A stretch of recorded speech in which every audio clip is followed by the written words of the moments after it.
हामलायथि बावदों आं बयनिसिमबो साबायखर बावहरदों बिथांमोना आंनि फारसे जि ब्लेसिंस होदों बेनो आंनि थाखाय गिदिर मोनसे सम्पद आं बेखौनो लानानै आंनि फैबाय थानाय समाव जेसेबां हायो समाजनि खामानि मावनो थाखाय दावगालांगोन। जोंहाथ' समाजनि मानसिफ्रा बेबायदि जोनोम सान बा माबा मोनसे थाया समाजनि जोनोम सानानो जोंनि जोनोम सान समाजनि दुखुआनो जोंनि दुखु समाजनि गोजोनानो जोंनि गोजोन दा नंखायनो बेफोरो ओरैनो मोनसे रायजो राजाफोरनि गोसोखांनाय आं बिथांमोनखौ साबायखर बावदों नाथाय जोनोम सान होननानै नङा जोंनि माहारिनि फारसे सुबुं माहारिनि फारसे जोंहा बयहाबो बिबान दङ आरो बयखौबो जोङो जायफोर सुबुंफ्रा गोबां जेंनायाव गोग्लैना दङ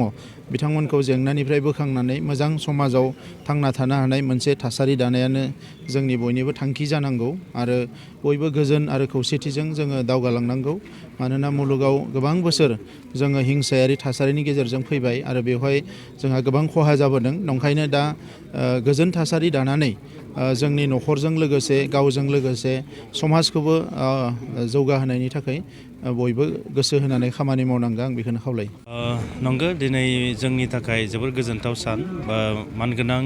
बिटिआरनि गाहाय मावफुं सोद्रोमा प्रमद बर' सार बिथांनि 47 जोनोम सान बे जोनोम साननि बिथांनिसिम आरो बिथांनि न'खरनि साफ्रोमबो सोद्रोमानिसिम आङो जोनोम साननि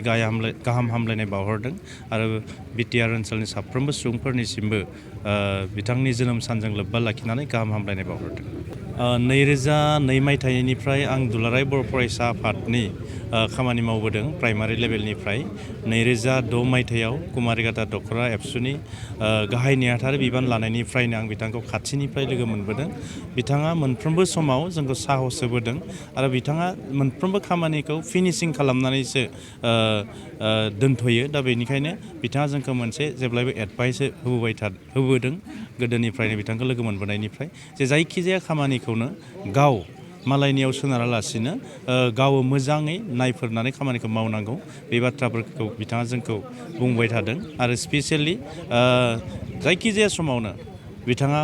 सम सम हरनि 12टा 1टायावबो खबर लाहरो गोदोनि समनिफ्रायनो गतिके बिथांखौ खाथिनिफ्राय मोनसे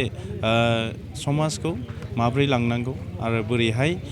खामानि मावनांगौ बेनि माखासे रोंगौथि बिथांनिफ्राय जों सोलोंनो हायो।